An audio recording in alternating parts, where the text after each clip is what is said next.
इससे छत्तीसगढ़ में सरकार के आर्थिक बदहाली की स्थिति को दिखा रही है। ये हम लोग लगातार बोल रहे हैं कि सरकार केवल कर्जा ले रही है और कर्जे के ऊपर अब कर्जा चुकाने के लिए कर्जा ले रही है।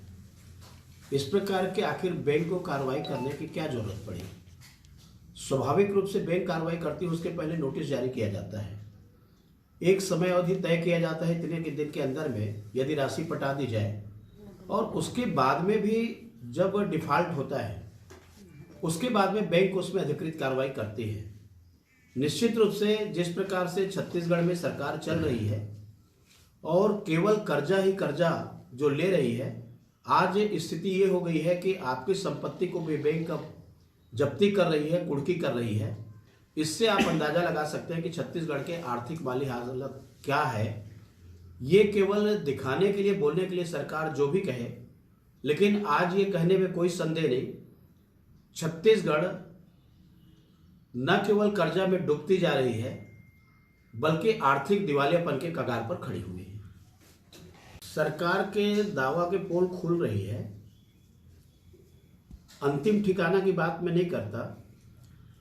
आप लगातार घटनाएं देख रहे हैं कि जहां पर सड़कें बनाई जा रही है या कुछ और कार्य किए जाते हैं, वहां का किस प्रकार से नक्सलियों के द्वारा, चाहे वो ठेकेदार हो या मजदूर हो या मालिक हो या उनके मशीन हो, उपकरण हो, जिस प्रकार से जलाई जा रही है, जिस प्रकार से हत्या की जा रही है, बल्कि ये लगने लगा है कि नक्सलवाद खत्म नहीं हो रहा है, बल्कि नक्सलियों का मनोबल इतना बढ़ा हुआ है कि अब अंतिम सिरा को छोड़ करके मेन रोड के आसपास में आकर के गतिविधियों को अंजाम जो देने लगे हैं।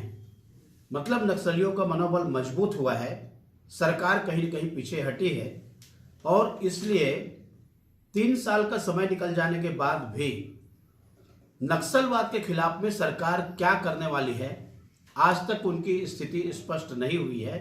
यह सबसे बड़ा कारण है कि जो नक्सलियों का मनोबल बढ़ने का बात नहीं है। आज इस कार्य की समीक्षा कांग्रेस के तत्काल जो अभी वर्तमान अध्यक्ष हैं श्रीमती सोनिया गांधी के द्वारा समीक्षा की जा चुकी है, उनके सचिव के द्वारा समीक्षा हो गई है, इसके बाद में पुनिया जी के द्वारा समीक्षा हो गई है, मोहन मरकाम खुद समीक्षा कर रहे हैं, लेकिन किसी की इच्छा नहीं है कांग्रेस में जुड़ने की, और इतने मॉनिटरिंग करने के बाद भी उनकी सदस्य संख्या नहीं बढ़ रही है। और उसका प्रमुख कारण है कि लोगों का रुझान कांग्रेस के प्रति नहीं है, ये सबसे बड़ी कारण है। और इसके बाद अब ऑनलाइन की बातें कर रहे हैं। जब बीजेपी ने ऑनलाइन किया था तब ये लोग मजाक उड़ा रहे थे कि ऑनलाइन में ये संभावना है, ये संभावना है। आखिर ये मैनुअल ने क्यों नहीं कर पा रहे हैं? और मैनुअल करते करते थक गए, इनका जब प्रोग्रेस नहीं दिखा तब ऑनलाइन की बात आ रही है। तो ऑनलाइन ये करके क्या दिखाना चाहते हैं? तो कुल मिलाकर के आज जितने लक्ष्य रखा गया है उस लक्ष्य से कोसों दूर है, और इतने मॉनिटरिंग करने के बाद भी लोगों का रुझान नहीं है।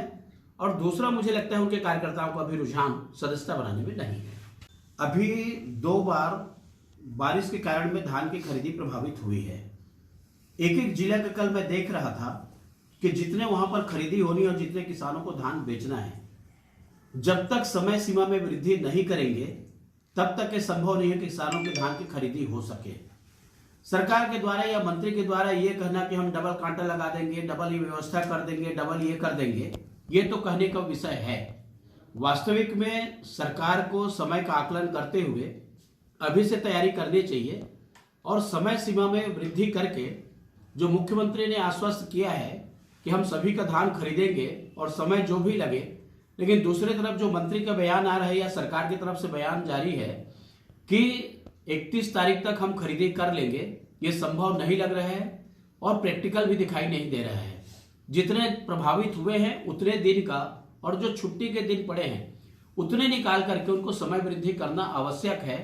अभी भी मौसम साफ नहीं हुआ है, आगे क्या संभावना बनती है, इसलिए मुझे लगता है कि अब इसमें वृद्धि किया जाना आवश्यक है और इस पर सरकार निर्णय ले, नहीं तो किसानों को बाध्य होगा आंदोलन करने के लिए, और अपने धान बेचने के लिए किसानों को आंदोलन करना पड़े। मैं समझता हूँ ये सरकार के नियत की खोट होगी। और इसलिए सरकार को अभी इस तैयारी करनी चाहिए। छोटे किसानों की बारी आई धान बेचने की, मामला ये है तो सरकार ने कहा कि आप अपना बोरा लेकर के आइए और आपके बोरे से हम धान खरीदेंगे। और लगभग किसानों ने बोरा खरीदी किया और बोरा खरीदने के बाद में धान बेचने गए। कहीं 25% बोरा लेकर के गए, कहीं 50% बोरा लेकर के गए। अब जब बड़े किसानों की बारी आई और बोरा खरीद लिए किसानों ने, तब सरकार ने एक आदेश जारी किया है और उस आदेश में यह बताया गया है कि अब बोरा लेकर के नहीं आना है, सरकार बोरा उपलब्ध कराएगी। प्लास्टिक के बोरा इनके द्वारा लाभ पहुंचाने के लिए खरीदी की गई है और खरीदी करने के बाद में अब जो किसान बोरा खरीद लिए हैं वो बोरा की पैसा देने के सरकार की नियत नहीं है। हमारे जो छोटे किसान लगभग बोरा लेकर के जो जा रहे हैं उनके बोरा को अब वापस कर रहे हैं। आखिर किसान दोनों तरफ से फंसे हुए हैं। पहली बार जब बोरा नहीं थी तो कहा गया बोरा लेकर के आइए, अब जब बोरा खरीद लिए तो आखिर उसके पैसे का भुगतान कौन करेगा। इसलिए सरकार को चाहिए कि जो लोग बोरा खरीद लिए हैं उनके बोरे में धान खरीदे और उसके पैसे की भुगतान सरकार के द्वारा की जानी चाहिए। लेकिन जिस प्रकार से सरकार के द्वारा आदेश जारी किया गया है कि बोरा हम देंगे, मतलब ये किसी को केवल लाभ पहुंचाने के दृष्टिकोण से किसानों के हक मारने का ये प्रयास जारी है। इसको सरकार को रोकना चाहिए।